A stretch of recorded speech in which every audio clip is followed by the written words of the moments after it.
Hello दोस्तों, Omkar institution में आपका स्वागत है। दोस्तों आज है 31 जुलाई और आज हम पूरा डिस्कस करेंगे 31 जुलाई का करंट अफेयर्स। आज है मंथ का लास्ट डेट। अब जो है पूरे मंथ का जो करंट अफेयर्स में जल्दी आपके लिए लेकर आ जाऊंगा पूरे जुलाई का। आज का जो हमारा सेशन रहेगा दोस्तों क्या रहेगा, 31 जुलाई का करंट अफेयर्स। ये है जुलाई का आज लास्ट डेट और आज इस लास्ट डे में जो जो इम्पोर्टेंट इन्फॉर्मेशन रही है उसके बारे में हम यहाँ पर क्या करेंगे, अच्छे से समझेंगे। ठीक है, चलो एक बार फिर मैं आपको शुरू करने से पहले बता देता हूं दोस्तों, ये है ऑपरेशन सीरीज और इस ऑपरेशन सीरीज में हम सारी बातें जो किसी किसी भी टॉपिक की या किसी भी करंट अफेयर्स की अगर कुछ भी बात रहती है उसको हम अच्छे से क्या करते हैं, यहाँ पर समझते हैं, ताकि एग्जाम में यदि उसके आसपास की कोई सी भी बात अगर पूछी जाती है तो हमसे अच्छे से क्या हो जाए, बन जाए। ठीक है, तो चलो एक बार जो आज की सुर्खियां रही है वो समझ लेते हैं दोस्तों। एक ओलंपिक में 2 मेडल जीतने वाली पहली एथलीट बनी कौन? मनु भाकर। मनु भाकर जो है इन्होंने एक ही ओलंपिक में 2 मेडल जीत लिए, दोनों ब्रॉन्ज है और इन्होंने संयुक्त रूप से भी और इंडिविजुअल रूप से भी क्या है, अपना जो है ये मेडल जीता है। और ये संयुक्त रूप से इन्होंने किसके साथ, सरबजोत जो है उनके साथ जीता है। इनके बारे में सारी जानकारी बताऊंगा, पेरिस ओलंपिक के बारे में सारे जानकारी बताऊंगा। तो आज का हमारा सबसे महत्वपूर्ण बिंदु ये है। अगला है दोस्तों हमारा, राजस्थान सरकार अब स्कूलों में इंदिरा गांधी जयंती नहीं मनाएगी। इंदिरा गांधी जी की जो जयंती है वो अब किसके द्वारा नहीं मनाई जाएगी? राजस्थान सरकार द्वारा। इसको भी अपन समझेंगे अच्छे से यहाँ पे। जीआरआई, जीआरआई ने दोस्तों इंग्लिश चैनल को अकेले पार करने वाली दुनिया की सबसे कम उम्र की पेरा तैराक बन गई है। कौन? जीआरआई। इंपोर्टेंट है, ये बिंदु भी अच्छे से समझेंगे। यहाँ पर इन्होंने किस प्रकार जो है, ये रही जीआरआई और इन्होंने किस प्रकार इंग्लिश चैनल को पार किया है, कितने समय में किया है, ये सारी बातें समझेंगे। अगला है दोस्तों, सेबी ने निवेशकों के लिए एआई चैटबॉट सेवा लॉन्च करी है। कौन सी सेवा? AI chatbot. क्या है सेबी? सेबी के बारे में भी अच्छे से पढ़ेंगे। अगला है दोस्तों, पाकिस्तान क्रिकेट बोर्ड के वर्तमान अध्यक्ष कौन? मोहसिन नकवी इस वर्ष के अंत में एसीसी के अध्यक्ष के रूप में क्या हो जाएंगे, चुने जाएंगे। आप सब जानते हो दोस्तों, एसीसी जो है इसका अध्यक्ष जो है अब नवीन कौन बनने वाले हैं? मोहसिन नकवी। इनके बारे में पढ़ेंगे, एसीसी के बारे में समझेंगे, भारत का एसीसी से क्या है, कितने मैचेस खेले, कहाँ कहाँ हुए, सारी बातें जो है यहाँ पर क्या करेंगे, समझेंगे। ये है दोस्तों यहाँ पर नकवी साहब। ठीक है, अब आगे बढ़ते हैं। चलो, ये है तमिल पुरालेखक वी वेदाचलम। क्या नाम है इनका? वी वेदाचलम। और इनको क्या है दोस्तों, प्रतिष्ठित वी वेंकैया पुरालेख पुरस्कार से सम्मानित किया गया है। कई बार एग्जाम में पुरस्कार पूछे जाते हैं।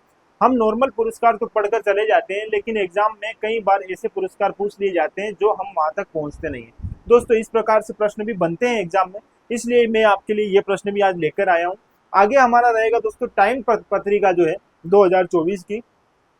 तो उसमें 2024 के विश्व महानतम स्थानों में भारत के कितने, 3 स्थानों को शामिल किया गया है। कौन कौन से स्थान है, क्या क्या है, इनके बारे में हम यहाँ पर क्या करेंगे, अच्छे से समझेंगे। अगला हमारा बिंदु दोस्तों 28 जुलाई, विश्व प्रकृति संरक्षण दिवस। कई बार एग्जाम में डायरेक्ट जो है यहाँ पर डेट पूछी जाती है कि जैसे ये डेट जो है किस दिवस के लिए मनाई जाती है, या यह इस तारीख के दिन कौन सा दिवस मनाया जाता है।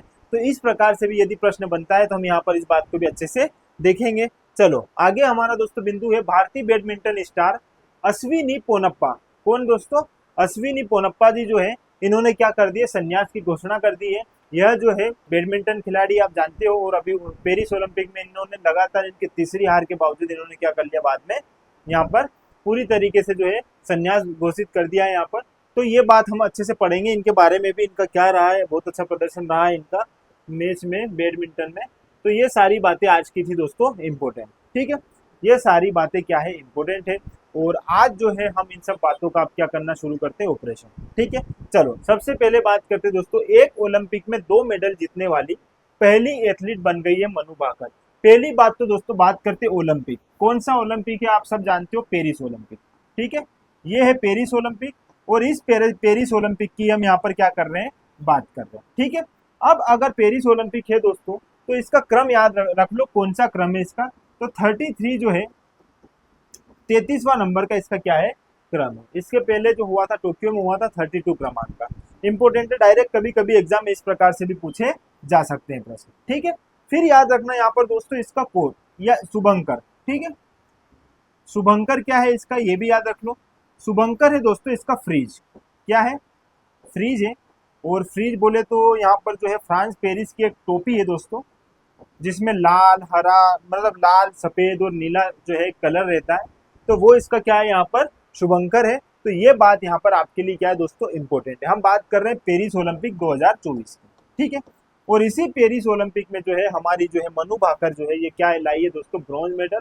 और फिर इंडिविजुअल रूप से तो लाए थे और व्यक्तिगत रूप से भी जो है लाने के साथ साथ ये जो है सरबजोत जो जी है इनके साथ भी इन्होंने मिक्स प्रतिस्पर्धा जो रहती है एयर पिस्टल की, उसमें भी इन्होंने क्या किया यहाँ पर दोस्तों, ब्रॉन्ज मेडल प्राप्त किया है। अब थोड़ी सी बात समझना, मैं मनु भाकर और इनके बारे में बात करूं इससे पहले पेरिस ओलंपिक के बारे में थोड़ी सी और चर्चा कर लेते हैं, ठीक है। कहाँ हो रहा है दोस्तों पेरिस ओलंपिक, ये हो रहा है फ्रांस में, ठीक है, फ्रांस पेरिस, ठीक है, ठीक है। इसकी जो ओपनिंग सेरेमनी हुई है वो किस नदी पर हुई है, ये देख लीजिएगा दोस्तों, सीन नदी। सीन नदी इसलिए क्योंकि क्या है दोस्तों, 128 साल के इतिहास में पहली बार ऐसा हुआ है कि ओपनिंग सेरेमनी जो है किसी स्टेडियम में न रहकर कहाँ की गई है, बाहर की गई है। तो पहली बार जो है सीन नदी पर जो है क्या किया गया यहाँ पर इसकी ओपनिंग सेरेमनी, ये भी इंपॉर्टेंट है, मोस्ट इंपॉर्टेंट है क्योंकि ये पहली बार ऐसा हुआ है, ठीक है। अगर मैं पेरिस ओलंपिक की बात करूं दोस्तों, तो ये तीसरी बार जो है यहाँ पर क्या है, इन खेलों का आयोजन किया जा रहा है। इससे पहले कब कब हुआ है, तो जो दूसरा जो ओलंपिक हुआ था, आधुनिक ओलंपिक खेलों की शुरुआत होती है 1896 में। उसके बाद दोस्तों दूसरा जो होता है वो पेरिस में ही होता है 1900 वाला, ठीक है। फिर अगर इसके बाद देखोगे 24 में हुआ, 1924 में, और अब 2024 में भी जो है यहाँ पर आयोजन हुआ। तो 3 बार जो है पेरिस में जो है ओलंपिक खेलों का आयोजन हुआ। अगर पेरिस में 3 बार हुआ तो एक और ऐसी कंट्री है दोस्तों, लंदन। लंदन में भी 3 बार क्या हुआ है, पेरिस ये जो है ग्रीष्मकालीन और शीतकालीन ओलंपिक हुए हैं। देखो अब बात समझना, ये है दोस्तों लंदन। लंदन में भी जो अगर मैं ग्रीष्मकालीन ओलंपिक की बात करूं, ये जो हम जिसकी बात कर रहे हैं, इनका आयोजन हुआ है दोस्तों 3 बार। कितनी बार, यहाँ पर भी कितनी बार हुआ, थर्ड टाइम, 3 बार यहाँ पर हुआ है। पहली बार हुआ था 1908 में, दूसरी बार हुआ था 1948 में, और तीसरी बार हुआ था 2012 में।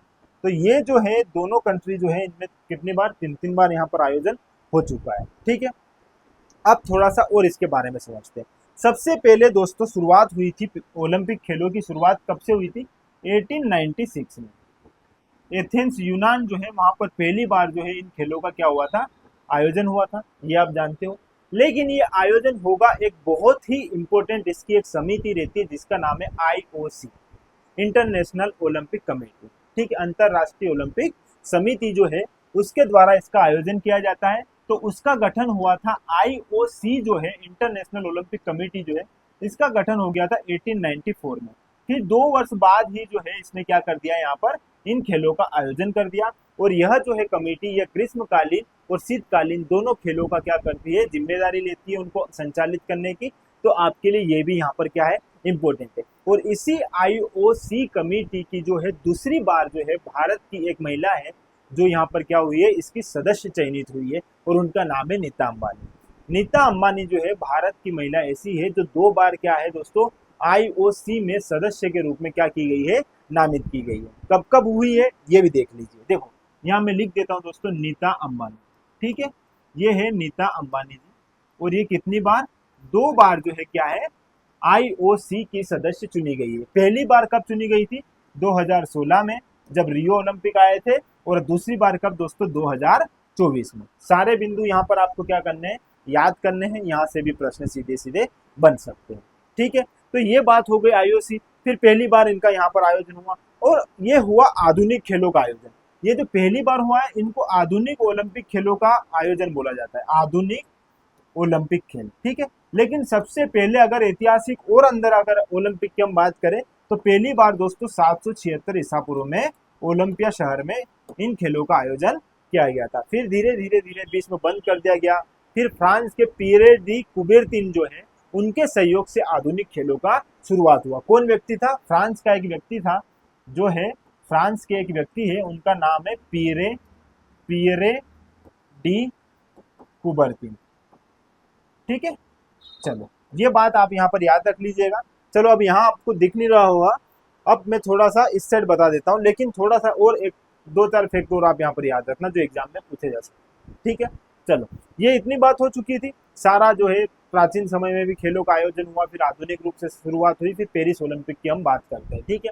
अब आते हैं दोस्तों यहाँ पर वापस, ठीक है। तो ये है मनु भाकर, ठीक है, और ये है दोस्तों सरबजोत जी, ठीक है। इन दोनों ने यहाँ पर, दोनों ने मिलकर संयुक्त रूप से जो है 10 मीटर की जो है एयर पिस्टल प्रतिस्पर्धा में क्या किया है दोस्तों, यहाँ पर ब्रॉन्ज मेडल जीता है। कौन सा जीता है? ब्रॉन्ज। ये आपको पता है, ठीक है। अब बात समझना, यह जो है इंडिविजुअल रूप से भी जो है मनु भाकर जो है, इन्होंने भी 10 मीटर की जो एयर पिस्टल प्रतिस्पर्धा है उनमें क्या किया इन्होंने यहाँ पर भी क्या जीता है? ब्रॉन्ज जीता है, ठीक है। ये बात भी आपको क्या करनी है दोस्तों, याद करनी है। अब आते हैं थोड़ा सा फिर से अपन पेरिस ओलंपिक पर, ठीक है। यहाँ पर मैं आपको पेरिस ओलंपिक के बारे में थोड़ी बहुत और जानकारी दे देता हूँ, जो एग्जाम में सीधे सीधे आपसे क्या है पूछी जा सकती है। दोस्तों ये है पेरिस ओलंपिक, ठीक है, ये है पेरिस ओलंपिक जो 2024 में हो रहे हैं और इनका क्रम है 33 इनका क्या है क्रम, ठीक है। ये बात तो आप समझते हो, ठीक है।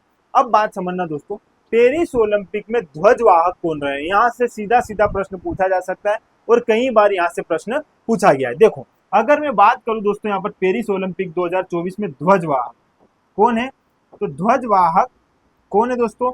दो व्यक्ति का नाम आपको यहाँ पर याद होना चाहिए, दो लोगों का नाम यहाँ पर याद होना चाहिए। एक है पीवी सिंधु और एक है शरद कमल, ठीक है। दोनों नाम आपके लिए इंपॉर्टेंट है और इन दोनों के बारे में भी थोड़ा सा क्या है यहाँ पर अच्छे से समझ लीजिए। देखो अगर मैं बात करूं पीवी सिंधु की दोस्तों, तो पीवी सिंधु जो है यह भी जो है ओलंपिक में 2 बार मेडल जीतने वाली महिला है। तो 2 बार मेडल जीतने वाली महिला कौन है? पीवी सिंधु। और एक ही ओलंपिक में 2 बार जो है मेडल जीतने वाली महिला कौन है? मनु भाकर। थोड़ा सा डिफरेंस है, याद रखना। जो पीवी सिंधु है दोस्तों, इन्होंने 2016 में जो रियो ओलंपिक हुआ था, 2016 में जो रियो ओलंपिक हुआ था, वहां पर बैडमिंटन की प्रतिस्पर्धा में, किसमें दोस्तों? बैडमिंटन।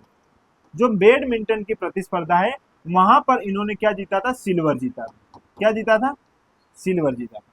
और इन्हीं ने दूसरा जो टोक्यो में अभी हुआ था 2020 में, जो टोक्यो ओलंपिक हुए थे, ठीक है, इस टोक्यो ओलंपिक में इन्होंने बैडमिंटन में ही क्या जीता है दोस्तों? इनका जो खेल है बैडमिंटन से संबंधित है, ये इन्होंने यहाँ पर जीता था ब्रॉन्ज, ठीक है। तो ये कुछ बातें भी जो है आपको क्या यहाँ पर याद रखनी है, इंपॉर्टेंट है। इस प्रकार भी यहाँ से आपसे प्रश्न बन सकता है। अब बात समझना, जो पीवी सिंधु है दोस्तों, ये क्या है यहाँ पर ध्वजवाहक रही है 2024 पेरिस ओलंपिक की, ठीक है। ये दोनों याद रखना। अब इन्होंने क्या है, दो अलग अलग खेलों में, मतलब दो अलग अलग ओलंपिक गेम्स जो हुए थे उनमें जो है पदक जीते हैं। कितने? 2 महिला है ये, और इन्होंने क्या है 2 अलग अलग ओलंपिक खेलों में क्या जीते हैं? 2 पदक। और इसी तरह मनु भाकर जो है उन्होंने भी 2 पदक जीते हैं, लेकिन उन्होंने एक ही खेल में उन्होंने क्या है, एक ही जो खेल है जिसका नाम है पेरिस ओलंपिक, उसमें उन्होंने दो दो जो है मेडल जीते हैं, ब्रॉन्ज मेडल।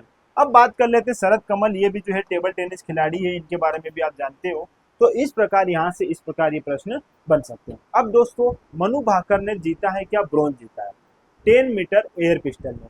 एक और व्यक्ति है जिसका नाम आपको याद रखना है, अभिनव बिंद्रा।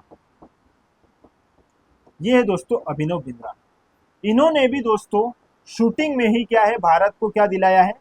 गोल्ड दिलाया है। शूटिंग में इन्होंने भारत को क्या दिलाया है? गोल्ड दिलाया है। अब गोल्ड कब दिलाया है ये भी देखना दोस्तों, इन्होंने दिलाया है 2008 में। 2008 में इन्होंने बीजिंग ओलंपिक में, कौन से ओलंपिक में? जो बीजिंग ओलंपिक हुआ था उसमें जो है इन्होंने क्या दिया है, यहाँ पर गोल्ड जिताया है। ये बात भी आप यहाँ पर याद रख लेना। इनकी प्रतिस्पर्धा भी शूटिंग है और शूटिंग में इनका 10 मीटर जो है एयर राइफल, ठीक है, इसमें इन्होंने क्या दिलाया है? गोल्ड जिताया। तो ये भी सारी बिंदु जो है आपको क्या है यहाँ पर याद रखना, ठीक है। तो पेरिस ओलंपिक से यदि इस प्रकार से प्रश्न बने तो वो आपसे क्या होना चाहिए दोस्तों? बनना चाहिए, ठीक है। अगर मैं आगे की बात करूं, अब देखना ये बिंदु तो हो गया है।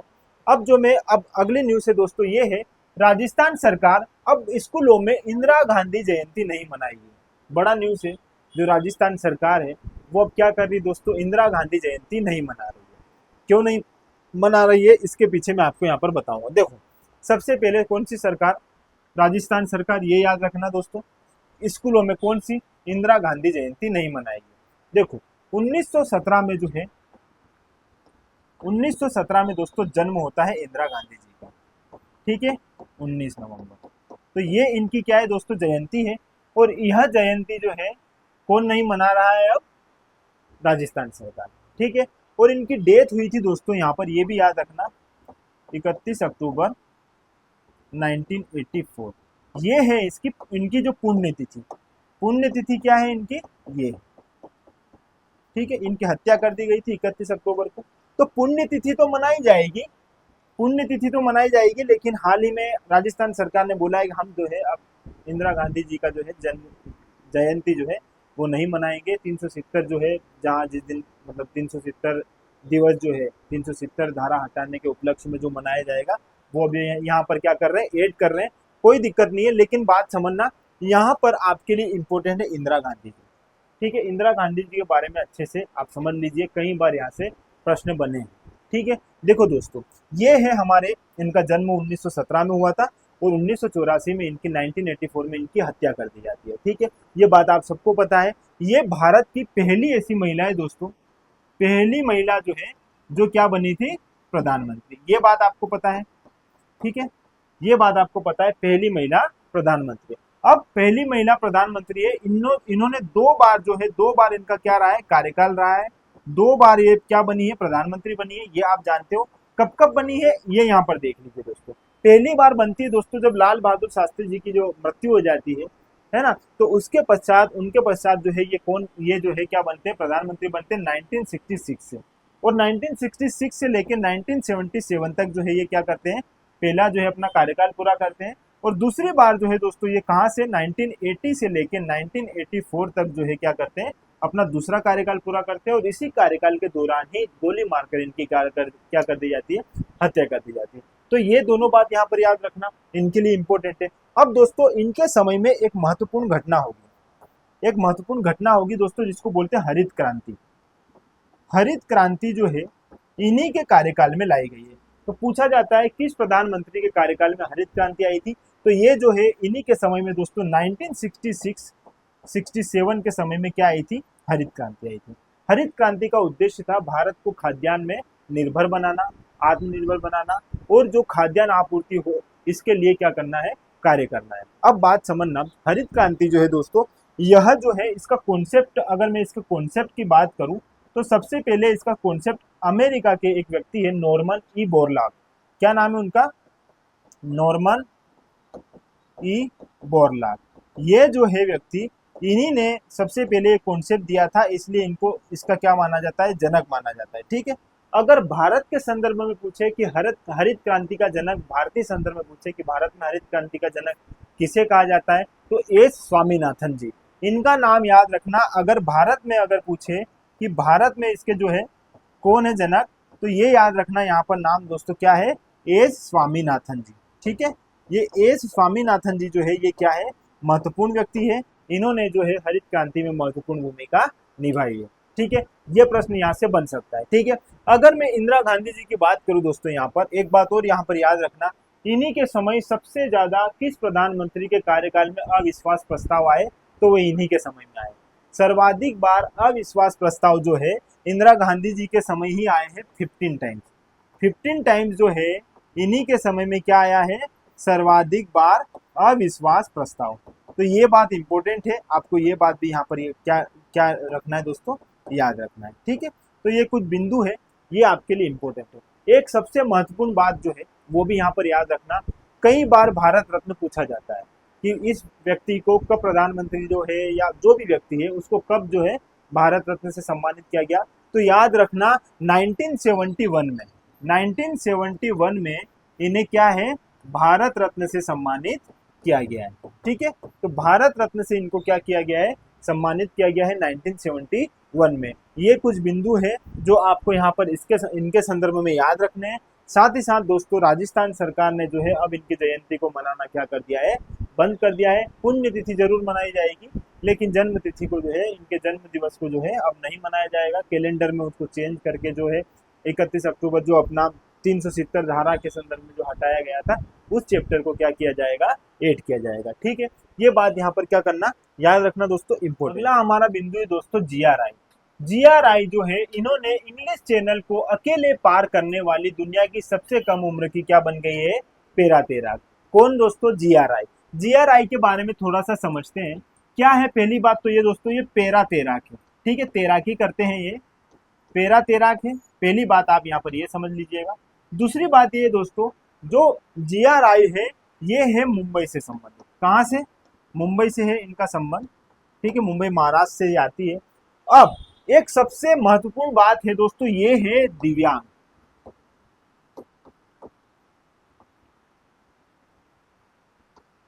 दिव्यांग है ये, और इनके रोग का नाम है, इनको क्या बीमारी है वो इंपॉर्टेंट है दोस्तों, यहाँ पर अच्छे से लिख लीजिएगा।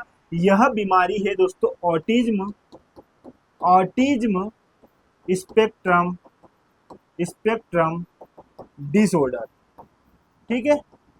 ये बात यहाँ पर अच्छे से क्या करना, आप समझ लेना दोस्तों, ऑटिज्म स्पेक्ट्रम बीमारी है इनको, यह बीमारी न्यूरोलॉजी से संबंधित है। और इसमें क्या होता है दोस्तों, कोई सी चीज समझने की एक, जैसे कोई बच्चा है, कोई व्यक्ति है, उसे किसी चीज को सीखना है, समझना है, तो वो अच्छे से क्या कर सकता है, अच्छे से उसको क्या, उसको अच्छे से सीख नहीं पाता है, ठीक है, उसमें वैसे विकार आ जाते हैं कि वो उसको क्या करता है, अच्छे से सीख नहीं पाता है, बहुत सारी इसमें क्या हो जाती है, दुविधा आती है, प्रॉब्लम आती है, उस बीमारी से संबंधित है यह ऑटिज्म स्पेक्ट्रम डिसऑर्डर। अब इसमें दोस्तों दिव्यांग है GRI, जिन्होंने इंग्लिश चैनल को पार करके दिखाया है, दुनिया की सबसे कम आयु में दोस्तों, मान लो ये 16 वर्ष की आयु में ही इन्होंने क्या है, 16 वर्ष की आयु में ही इन्होंने यह जो है सिद्ध करके दिखा दिया है।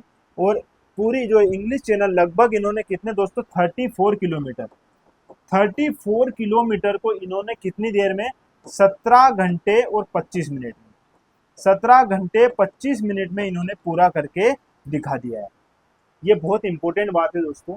इतना सब कुछ होने के बाद ये है यहाँ पर हमारी GRI, और ये मुंबई महाराष्ट्र से संबंधित है, और इन्होंने हाल ही में जो है इंग्लिश चैनल पार करके दिखा दिया है, ठीक है। अब थोड़ी सी बात करते हैं इंग्लिश चैनल की। इंग्लिश चैनल को समझने से पहले एक बार देख लेना दोस्तों, पहले मैं आपके लिए इंग्लिश चैनल बना देता हूँ।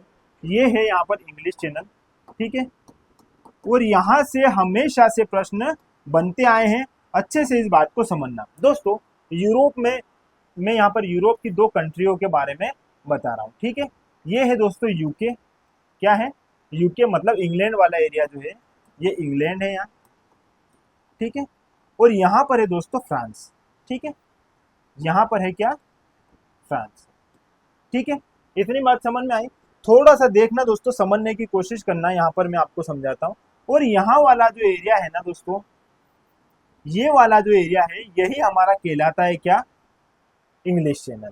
ये क्या है दोस्तों, इंग्लिश चैनल। इतनी बात समझ में आई।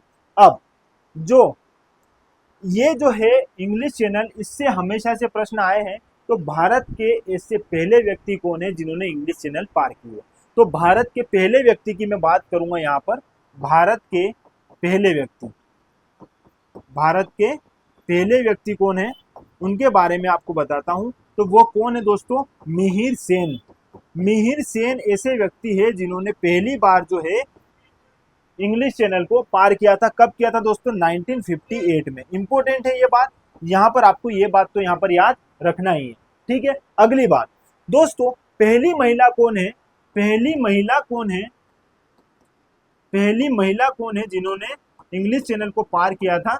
भारतीय संदर्भ में बात कर रहा हूँ यहाँ पर, है ना, भारत के संदर्भ में बात कर रहा हूँ। उनका नाम है आरती साहा।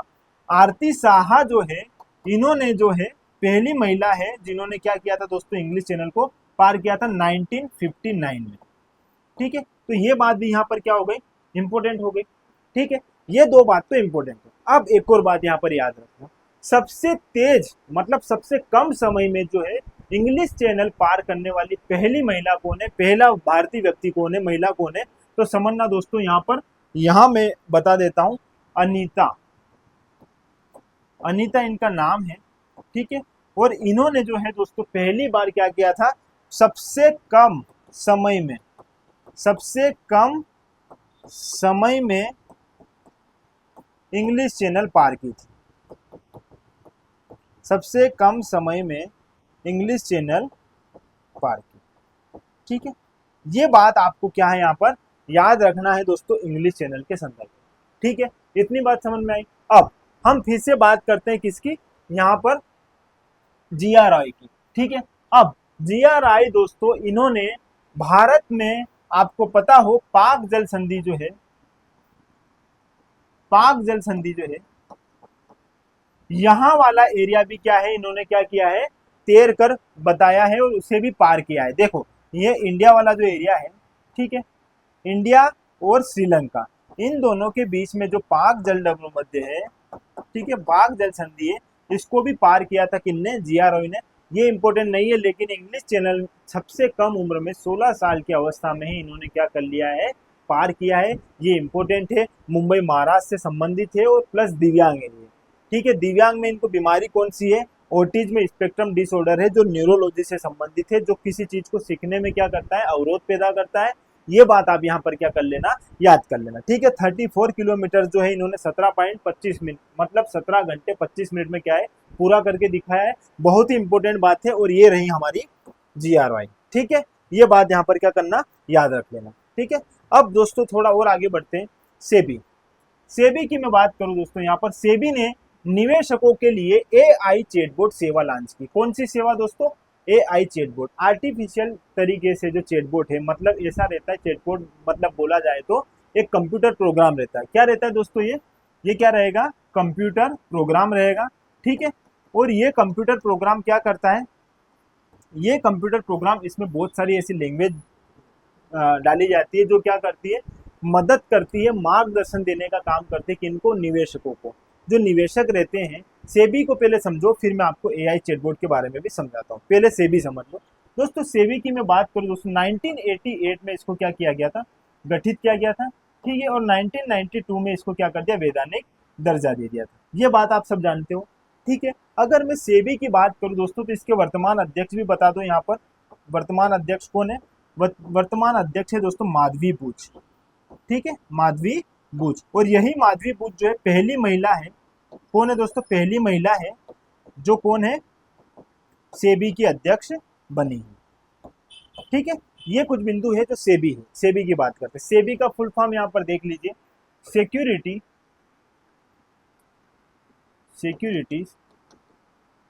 एंड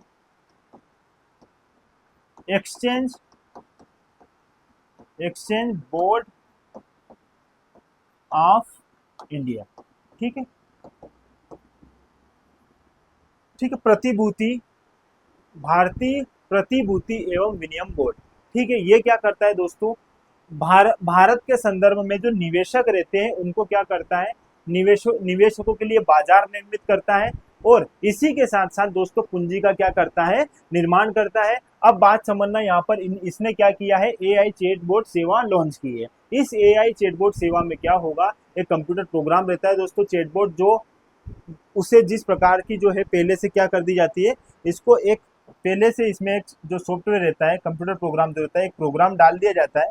उस प्रोग्राम के अनुसार फिर ये जो है क्या करेगा, यहाँ पर हेल्प करेगा निवेशकों की, उन्हें मार्गदर्शक देगा, उनकी जो प्रॉब्लम सोल्व हो ऐसा उनको क्या करेगा, समाधान प्रदान करेगा। तो ये जो है AI चैटबॉट किसके द्वारा शुरू किया गया है, सेबी द्वारा शुरू किया गया है। ये भी यहाँ पर क्या है दोस्तों, इंपोर्टेंट है। अगली बात करते हैं दोस्तों, पाकिस्तान क्रिकेट बोर्ड PCB के वर्तमान अध्यक्ष मोहसिन नकवी इस वर्ष के अंत में ACC अध्यक्ष का क्या संभालेंगे, पद संभालेंगे।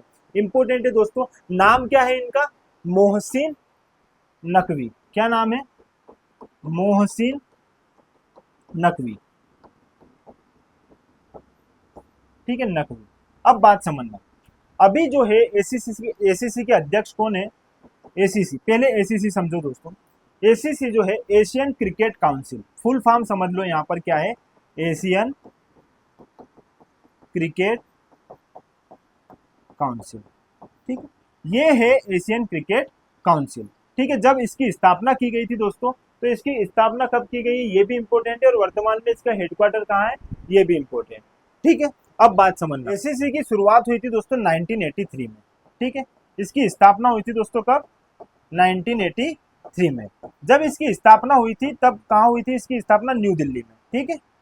लेकिन वर्तमान में इसका हेडक्वार्टर कहाँ है, ये इंपॉर्टेंट है। वर्तमान में इसका हेडक्वार्टर कोलंबो श्रीलंका में, ठीक है, कोलंबो श्रीलंका में जो है इसका क्या है, हेडक्वार्टर। अब यहाँ समझना दोस्तों, जो पाकिस्तान क्रिकेट बोर्ड के अध्यक्ष हैं जिनका नाम है मोहसिन नकवी, अभी तक तो ये नहीं बने हैं, लेकिन जो आगामी मतलब ये जो साल के अंत में ही क्या है, ये बनने वाले हैं एसीसी के अध्यक्ष। तो वर्तमान एसीसी के अध्यक्ष कौन है, पहले ये भी समझो, वर्तमान अध्यक्ष कौन है, जय शाह, अमित शाह जी के बेटे हैं ये जय शाह, और ये क्या है वर्तमान में एसीसी के अध्यक्ष। अब जो है किन्हें बनाया जाएगा, मोहसिन नकवी।